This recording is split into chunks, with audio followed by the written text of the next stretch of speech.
আসসালামু আলাইকুম। অটোক্যাড বাংলা টিউটোরিয়ালে আপনাদের সবাই স্বাগতম। গত ক্লাসে আমি অটোক্যাড 3D ফার্স্ট ক্লাসে আমি দেখিয়েছিলাম হচ্ছে বক্স এবং এই যে এইখানে যে টুলসগুলো আছে সেগুলো নিয়ে আলোচনা করছিলাম। দেন হচ্ছে আমরা আলোচনা করছিলাম হচ্ছে এই যে এক্সট্রুডের ভিতরে যে এক্সট্রুডের লক নিয়ে আলোচনা করছিলাম। এই ড্রয়িংগুলো করেছিলাম আমরা। সো আজকের ক্লাসে হচ্ছে আমরা কাজ করব হচ্ছে রিভলভ এবং সুইপ এবং পিসফুল এবং পলি পলি সিস্টেম নিয়ে কাজ করবো আরকি। এখানে আছে হচ্ছে এটার নাম হচ্ছে পলিসলিড নিয়ে কাজ করবো আরকি। ওকে। আচ্ছা, এখন এখানে যে অপশনটা আছে রিভলভ অপশনটা কিভাবে কাজ করে সেটা একটু আলোচনা করি। ধরেন আমাদের এখানে একটা আর্ক নিয়ে রাখছি আমি। এখান থেকে আর্ক নেই, আর্ক নিয়ে এতটুকু একটা বাঁকা একটা আর্ক নিয়ে রাখছি। এখন এই আর্কটাকে আমি চাইলে সুন্দরভাবে রিভলভ করতে পারি। কিভাবে আমরা কাজ করলে বুঝতে পারবো। সো রিভলভে ক্লিক করি, ক্লিক করার পর আমাকে অবজেক্টটা সিলেক্ট করতে হচ্ছে। অবজেক্ট সিলেক্ট করার পরে দেন ইন্টারফেস করবো আমি। এখন আমাকে বলতেছে specify the Axis start point. So Axis start point হচ্ছে এইটা, দেন হচ্ছে অ্যাক্সিস ইন্ড পয়েন্ট হচ্ছে আমাদের ধরলাম এইটা। সো আমি এখন যদি আমি এটা এদিকে কম বেশি করি বা বাড়াই কমাই, ধরলাম এই পর্যন্ত রাখলাম আমি। এই পর্যন্ত রেখে আমি জাস্ট ক্লিক করলাম। এখন এটা যদি আমি অরবিটে ক্লিক করে যদি আমি এদিকে মুভমেন্ট করি তাহলে দেখতে পারবো যে আমাদের বস্তুটা এরকম একটা বস্তু তৈরি হয়ে গেছে। ওকে। যা আরেকটু ক্লিয়ার করার জন্য আমরা হচ্ছে আরেকটা ড্রয়িং নেই। যেমন এখানে একটা লাইন নিই আমি। সো এই লাইনটা নিলাম, লাইন নিয়ে এইদিকে নিলাম, আবার হচ্ছে এদিকে নিলাম, নিয়ে আমি রাখলাম ইন্টারফেস করে। সো এতটুকু আমি লাইন ড্র করছি। লাইন ড্র করার পরে আমি যদি রিভলভ অপশনটা কাজ করি, রিভলভে ক্লিক করলাম, ক্লিক করার পরে আমি জাস্ট এই অবজেক্ট আর এই অবজেক্টে ক্লিক করলাম, দেন ইন্টারফেস করলাম। এখন আমাকে বলতেছে specify the Axis start point.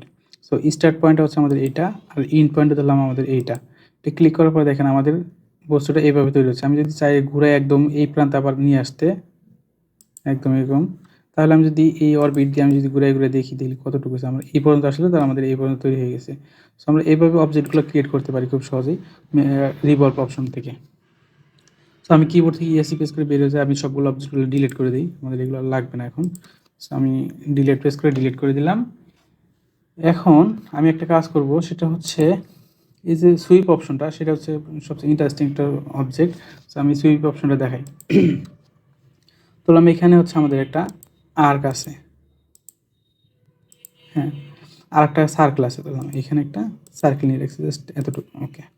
এখন এই যে সুইপ অপশনটা আমি চাচ্ছি যে এই যে আর্কের ভিতর দিয়ে আমি এই সার্কেলটাকে সুইপ করাবো। এর জন্য কি করতে হবে, সুইপ কমান্ডটা নিতে হবে, নিয়ে জাস্ট এটা সিলেক্ট করব, দেন আমি ইন্টারফেস করব। এরপর সরি, অবজেক্ট ফার্স্ট হচ্ছে এটা সিলেক্ট করতে হবে। সুইপ অপশনে ক্লিক করব, তারপর আমি বলতে select object to sweep. So আমি এটা ক্লিক করব, দেন ইন্টারফেস করব। এরপরে আমাকে পাথ সিলেক্ট করতে হচ্ছে, কোন পাথে আমি হচ্ছে এই অবজেক্টটাকে সুইপ করাতে চাচ্ছি। সো পাথ হচ্ছে আমাদের এটা। তো দেখেন সুন্দরভাবে আমাদের এটা তৈরি হয়ে গেল। সো আমরা অনেক সময় পাইপ ডিজাইন করতে চাই, পাইপ, তারপর হচ্ছে অনেক সময় হোল করা পাইপ ডিজাইন করতে চাই, এসএস পাইপ যেগুলো আছে এরকম ডিজাইন করতে, তখন আমাদের এই জিনিসগুলো কাজে লাগবে। যেমন আমাদের এখানে সার্কেল না দিয়ে যদি আমরা রেক্টেঙ্গল দিতাম তাহলে কি হতো।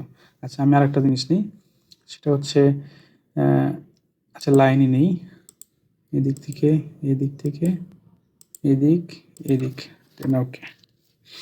এখন আমি যদি সুইপ করি, আচ্ছা আমি এই রেক্টেঙ্গলের জায়গায় একটা রেক্টেঙ্গল নিয়ে রাখি, এতটুকু একটা রেক্টেঙ্গল। সুইপের জায়গায় আমি রেক্টেঙ্গল সিলেক্ট করলাম, দেন ইন্টারপ্রেস করি, এরপর অবজেক্ট সিলেক্ট করি। এটা একটা অবজেক্ট, সরি, মানে আমাদের সবগুলো অবজেক্টে একটা অবজেক্ট থাকতে হবে। এর একটা শেখার বিষয়, সেটা হচ্ছে আমি যখন সিলেক্ট করবো, সুইপ অবজেক্টটা সিলেক্ট করে তারপর আমি যদি এইখানে ক্লিক করি, তার মানে আমাদের লাইন দিয়ে ড্র করছি, তো যে কারণে হচ্ছে আমাদের এটা। আমি যদি একবারে সবগুলো দিতে দিতাম তাহলে আমাদের পলি লাইনে ড্র করতে হতো। সো আমি পলি লাইনে ড্র করবো, অথবা সবগুলো লাইনকে জয়েন করে দিতে হবে। এখানে সবগুলো লাইন সিলেক্ট করার পরে আমি কিবোর্ড থেকে JOIN জয়েন প্রেস করে জয়েন করে দিতে পারি। দেন আমি যদি একটা রেক্টেঙ্গল নিয়ে এবার যদি সুইপ করি, সবগুলো এট এ টাইমে হচ্ছে আমাদের সুইপ হবে। তো সুইপ অপশন, দেন অবজেক্টে সিলেক্ট করলাম, দেন এন্টার। এরপর হচ্ছে পাথ সিলেক্ট করে যদি দিই তাহলে দেখবো যে এভাবে তৈরি হয়ে গেছে। আরেকটা অপশন আছে, সেটা হচ্ছে আমাদের পলি লাইনে যদি করতাম তাহলে আমাদের এই নতুন করে জয়েন করা লাগতো না। সো পলি লাইন এখানে কোথায় আছে দেখি, এটা হচ্ছে আমাদের পলি লাইন। পলি লাইনে ক্লিক করে জাস্ট এইখানে এইখানে এইখানে এইখানে এভাবে ড্র করে আমাদের ড্র করা শেষ মনে করি। এরপর আমি একটা সার্কেল নিই সুইপ করার জন্য, সার্কেল। দেন আমি সুইপে ক্লিক করলাম, সার্কেলে ক্লিক করলাম, দেন ইন্টার। এরপরে পাথটাকে সিলেক্ট করলাম, জাস্ট পাথ এটা, পাথে আমাদের এইভাবে তৈরি হয়ে গেলো। আমি যদি এখানে রেক্টেঙ্গল দিতাম রেক্টেঙ্গল তৈরি হতো, আমি যদি পঞ্চভুজ দিতাম পঞ্চভুজের আকারে তৈরি হয়ে যেত। এভাবে হচ্ছে আমরা সুইপ কমান্ডটা কাজে লাগাতে পারি। এরপরের ক্লাসে আমরা হচ্ছে দেখবো এটা কি ভিতর দিকে কীভাবে হোল করা যায়। আমাদের পাইপ তো শুধুমাত্র সলিড কালারে সলিড থাকলে হবে না, যেমন আমাদের এখান থেকে পাইপের ভিতর দিয়ে কোনো জায়গা নাই, একদম সলিড হয়ে গেছে। সো এটা কীভাবে পুরো পাইপটা অ্যাট এ টাইমে হোল করা যায় সেটা আমরা দেখবো পরের ক্লাসে। সো এটা একটু অ্যাডভান্স লেভেলের। তো আমি এটা নিয়ে এখন আলোচনা করতেছি, যেহেতু আমি ধীরে ধীরে মানে সিরিয়াল ওয়াইজ যাচ্ছি, তো সিরিয়ালভাবে কাজ করে গেলে আপনাদের শিখতে বা বুঝতে সুবিধা হবে। সো এটা হচ্ছে সুইপ কমান্ডে চলে গেল। এরপরে এইখানে যে কমান্ডটা দেখতে পাচ্ছেন এটা হচ্ছে পলিসলিড। সো পলিসলিড কমান্ডটা হচ্ছে কীভাবে কাজ করে, ব্যারিয়ারের মতো কাজ করে। আমি জাস্ট দেখাই। এখানে পলিসলিড এখানে রেখে আমি যদি উপর দিকে উঠাই বা এইদিকে রাখি বা এদিকে রাখি, এদিকে রাখি, তাহলে দেখবো এখানে একটা ব্যারিয়ারের মতো তৈরি হয়েছে। দেখেন জাস্ট একটা ওয়ালের মতো আর কি। আচ্ছা, আমি সবগুলো ডিলিট করে দিই, যেহেতু ড্রয়িংগুলো সব বড় হয়ে গেছে। আমি ডিলিট করে দিই। আমি এখান থেকে হোমে যাই।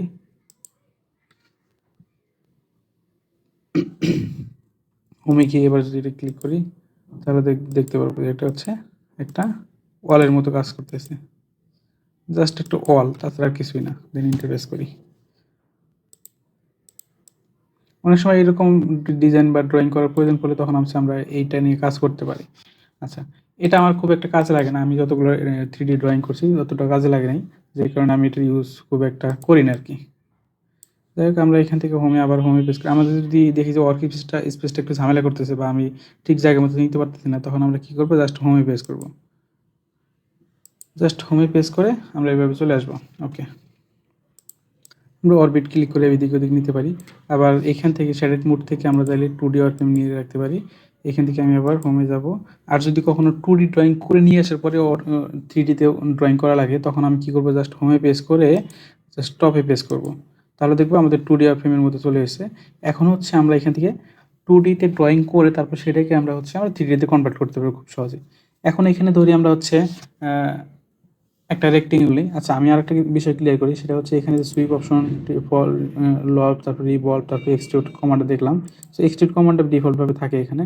সো এইখানে এক্সটিউট কমান্ড আর পিসফুল কমান্ডটা মোটামুটি সেম কাজ করে, কিন্তু পিসফুল কমান্ড একটু স্পেশাল। সেটা হচ্ছে আমরা চাইলে ধরে ধরে একটা লাইন বা এই লাইন ওই লাইন করে আমরা এক্সটিউট করতে পারি। ধরেন আমাদের একটা বিল্ডিংয়ের লাইন এইভাবে দেওয়া আছে, যে আমরা এখানে একটা ওয়াল দেওয়া আছে, আবার এইদিকে একটা ওয়াল দেওয়া আছে, আবার এদিকে একটা ওয়াল দেওয়া আছে।